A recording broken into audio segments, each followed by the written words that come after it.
Nasikia wote tumesikia fimbo, lakini nataka kujua fimbo ni kitu gani hasa. Tutaiangalia hii fimbo ni nini. Tumesema ni fimbo, ziko fimbo nyingine, ziko fimbo za kawaida. Ziko fimbo za kawaida, lakini iko fimbo ya Mungu. Bwana Yesu asifiwe sana.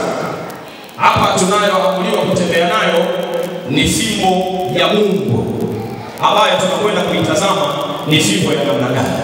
Na fimbo hii ni muhimu kutembea nayo siku zote, na sio siku zote tu, kila mahali tunapokuwepo. Hii fimbo ni muhimu kutembea nayo. Na ninaamini tumekuwa tukisikia habari za fimbo ya Mungu, na tunaamini tumekuwa tukipata tafsiri kadha wa kadha kuhusu tafsiri hii ya fimbo ya Mungu.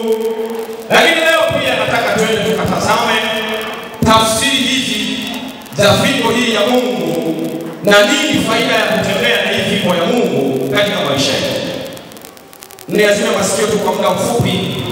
Nataka tutoke hapa leo, tutakuwa na maombi kwa ajili ya kupasua miamba. Tutakuwa na maombi ya kuvunja yale yote ambayo yalikuwa yameshindikana. Tunakwenda kumwomba Mungu mchana wa leo ili Mungu wa uzima aonekane. Wangapi wako tayari kwenda kupasua miamba mchana wa leo? Wangapi wako tayari kwenda kupasua miamba? Oh yes, pigie Yesu makofi wale ambao wako tayari kwenda kupasua miamba. Tuko na fimbo ya Mungu. Sasa fimbo ya Mungu nimeipa tafsiri tatu kwa somo hili ambalo niliyopewa. Kuna tafsiri tatu. Tafsiri hizi naomba kufuatilia kwa makini. Hii fimbo ni fimbo ya namna gani? Sio fimbo ya kawaida. Sio fimbo hizi ambazo tunazotembea nazo. Hii ni kongojo, hapana. Ni fimbo ya Mungu. Sasa fimbo, tafsiri ya kwanza nimeipa fimbo kama nguvu za Mungu kwa ajili ya kutenda miujiza. Bwana Yesu asifiwe sana. Tafsiri ya kwanza ya fimbo hapa tunayoiona, tunaona kwamba ni fimbo ambayo inasimama kama nguvu za Mungu kwa ajili ya kutenda miujiza, kwa ajili ya kutenda yale mambo yaliyoshindikana, kwa ajili ya kutenda yale mambo ambayo yamechukua sura mpya. Wakati hichi kitabu cha Kutoka kinaandikwa, ilikuwa ni mwaka 1444 kabla ya Yesu Kristo, na mwandishi ni Musa mwenyewe. Ni moja ya vile vitabu vitano vya Musa ambavyo vinaitwa Pentateuko, na Musa mwenyewe ndiye mwandishi wa kitabu hiki. Kitabu hiki kinaelezea namna hawa wana wa Israeli walivyotoka utumwani Misri kuelekea katika nchi yao ya ahadi, Kanaani, ambayo ni Israeli ya leo. Wakiwa njiani kuelekea katika nchi yao ya ahadi, wanakutana na vikwazo vingi. Vikwazo vingine vikiwa ni kukosa njia, vikwazo vingine ikiwa ni kukosa chakula, vikwazo vingine ikiwa ni kukosa maji. Walipitia mambo mengi katika safari yao. Hapa mstari ambao tumeisoma, hawa watu walifika mahala wakawa na kiu ya maji, wakakosa maji. Mahali panaitwa Meriba. Walifika mahali hapa hakuna maji na wana kiu. Walipofika hapo wakaanza kumlalamikia Musa. Anasema, anamwambia Musa, kwa nini mkutuacha Misri? Kwa nini mnakuja mnatuleta huku, mnatupandisha huku, mje mtuue huku jangwani? Musa akamwambia Mungu, hawa watu usipoangalia watanipiga kwa mawe, hawa watu wataniua. Nifanyeje mimi Mungu? Nifanyeje? Mungu anamwambia Musa, uzuri wa bahati ukitembea na fimbo, Bwana Yesu asifiwe sana. Mungu anamwambia Musa, chukua hiyo fimbo, wende mpaka kwenye ule mwamba, utaupiga huo mwamba, na huo mwamba utatoa maji, na hao watu watakunywa. Bwana Yesu asifiwe sana. Tunaona tafsiri ya kwanza, hii fimbo inasimama kama nguvu za Mungu kwa ajili ya kutenda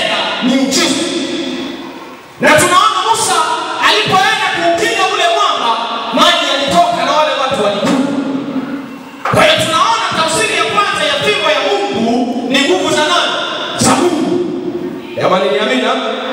Fimbo ya tafsiri ya kwanza ya fimbo ni nguvu za Mungu, ambapo sasa kila Mkristo ambaye anaishi leo, kila Mkristo ambaye anamwamini Yesu leo, ni heri kutembea na nguvu za nani?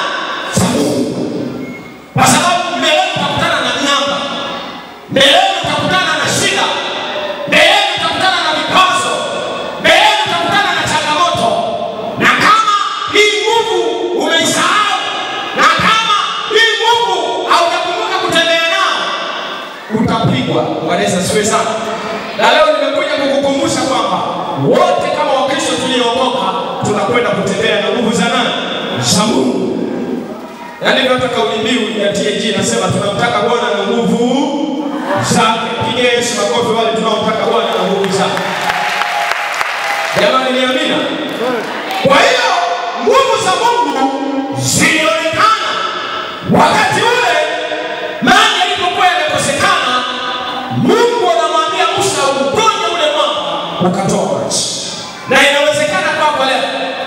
Pokea nguvu mchana wa leo. Pokea nguvu mchana wa leo. Uweze kupiga hizo shida zako, uweze kuzipiga hizo changamoto zako, na ziweze kukuachia na uondoke ukiwa salama. Bwana Yesu asifiwe sana. Nakwambia leo hautatoka kama vile ulivyokuwa. Tunaona mbele tena hiyo 17 tunakuta Musa anakutana na vikwazo tena. Jeshi la Waamaleki wanasimama mbele yao.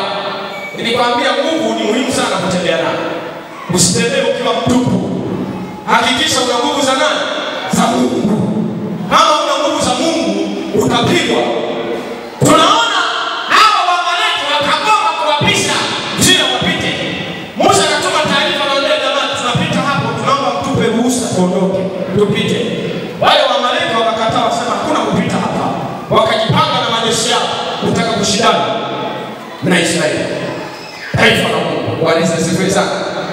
Wale wao wanaotafuta kushindana na wewe, taifa la Mungu.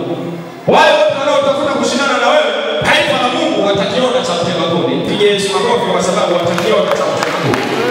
Hakuna atakayeshindana na wewe na kisha akashinda, hayupo. Hayupo atakayeshindana na wewe akashinda. Tunaona Musa akiwa kule mlimani, kazi yake kubwa ilikuwa ni kuinua mikono. Sasa kwenye hii mikono alikuwa hainui mikono tu kama mikono, hapana. Musa alikuwa anainua ile fimbo ya nani? Ya Mungu. Bwana Yesu asifiwe sana. Hapa alikuwa anainua fimbo ya Mungu, ambayo hizi zilikuwa ni nguvu za Mungu. Kila mara Musa alipokuwa akiinua fimbo, akiinua mikono yake, Israeli kule chini wanawapiga Waamaleki, wanawaua, wanawamaliza.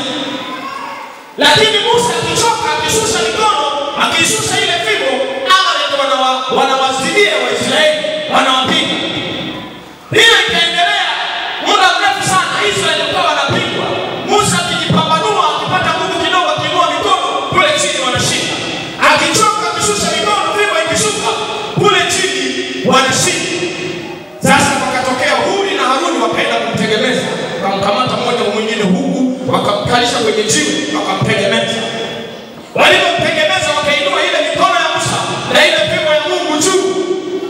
Ndipo Israeli wakawapiga Waamaleki wote, wakawaangamiza wote kwa ujumla. Piga Yesu makofi kwa sababu waliwaangamiza wote.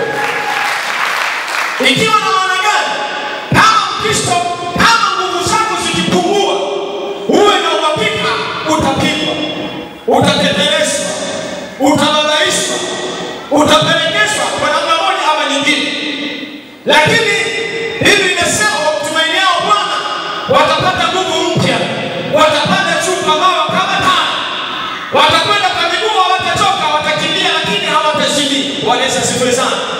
Mtu anayemtumainia Bwana anapochoka, Mungu atampa nguvu mpya za kuweza kushindana tena na maadui. Tunaona Musa alipokuwa akichoka, tunaona Israeli wanashinda. Lakini alipokuwa akipewa nguvu, akiinua, Israeli wanashinda. Nani nakutangazia mchana wa leo, pandisha nguvu. Usiishiwe nguvu, usipungukiwe nguvu. Ongeza nguvu za Mungu ndani yako. Hilo jaribu lako unalishinda mchana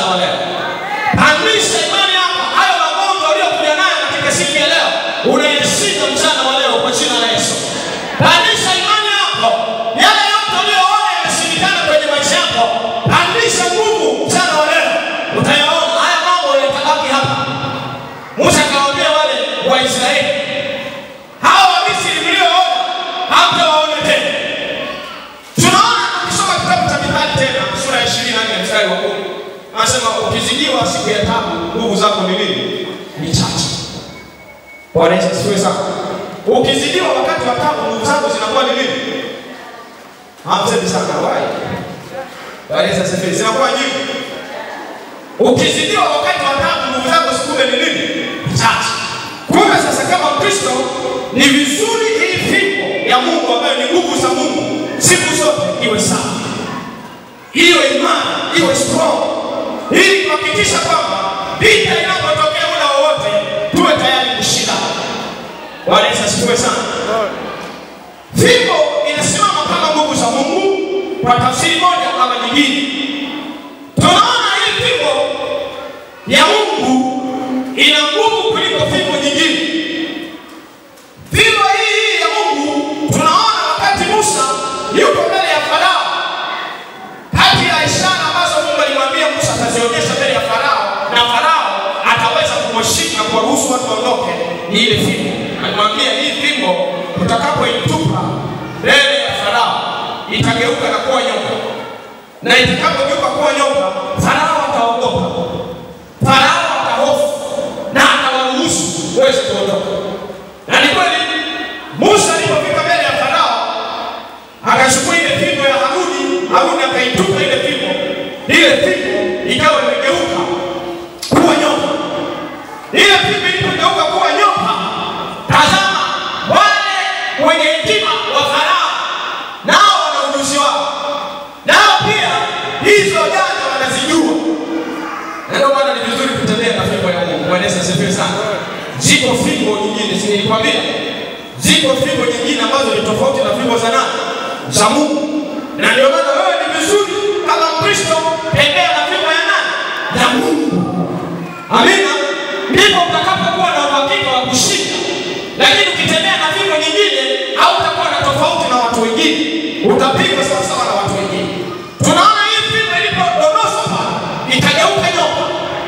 Na wale wachawi wa Farao nao pia wanajua hiyo michezo. Nao pia wakaja na fimbo zao wakazitupa pale, na zile fimbo zikageuka nyoka. Lakini tunamshukuru Mungu kwa sababu Mungu ni mkuu. Amina. Mwambie jirani yako Yesu Mungu ni mkuu. Amina. Mungu ni mkuu kuliko wachawi wote. Mungu ni mkuu kuliko mamlaka zote. Uwezo wa Mungu na nguvu za Mungu zinapita nguvu zozote zile unazozijua wewe. Ongeza makofi kwa Yesu Kristo aliye hapa. Yes! Tunaona yule nyoka wa Haruni akaenda akawameza wale nyoka wa wachawi wa Farao. Wakawa wamemezwa. Na ndivyo itakapokuwa watesi wako watamezwa na nguvu za Mungu mchana wa maisha. Na ndivyo itakapokuwa magonjwa yale ambayo yamekuumiza miaka nenda rudi yatamezwa na nguvu za Mungu leo mchana wa leo. Kwa jina la Yesu Kristo aliye hapa. Unaweza usipige makofi lakini utapiga makofi baadaye. Utakapoanza kuona mambo yanatokea moja baada ya jingine. Ongeza makofi mengine kama kuna mtu anaelewa kufuatilia. Kutoka 7 mstari wa 10 mpaka wa 12. Habari hao